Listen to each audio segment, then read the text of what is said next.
आता तुम्ही म्हणताय हे करा ते करा, पाणी सोडा.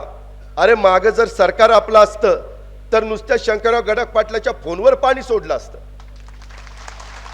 आणि सांगत नाही, सोडून दाखवलंय. पहिल्यांदा आम्ही दाखवलंय आणि मग सांगितलंय. यांनी काहीच न दाखवायचं आताच सांगत सुटली. पोपटासारखं बोलताय, असं झालं तसं झालं तसं झालं, 1 वर्ष झालं. अरे वर्षात काय दिलं तुम्ही? पहिलं तर आम्ही काही बोललोच नाही. म्हणलं बोललं की लोक म्हणतील अरे 15 वर्ष तुम्ही होता, आत्ता तर आलीत ती.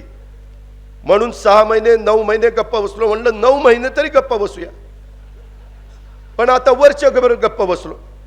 आता वर्षांनी तरी काहीतरी सांगण्यासारखं होणारच. मी ह्या घरची असं एक चांगलंच सिरियल चालली, त्याच्यात ती स्त्रीच करत असते, ती जान्हवी. आणि ती जान्हवी जान्हवी जान्हवी ती 1.5 का किती वर्ष झाली सिरियल चालूच आहे साहेब. आणि ती प्रेग्नंटच आहे, 1.5-2 वर्ष झाली तशीच आहे. तिच्याला म्हणतो आत्ता डिलिव्हरी होईल, उद्या डिलिव्हरी होईल, डिलिव्हरी. टीव्ही लावला तर हायच ती चुणचुणीतच आहे. तसलं तिची डिलिव्हरी होईना आणि यांची आजच्या दिन येईना. या असला कारभार चालला टीचर साहेब. आता काय करायचं आणि काय सांगायचं तुम्हाला.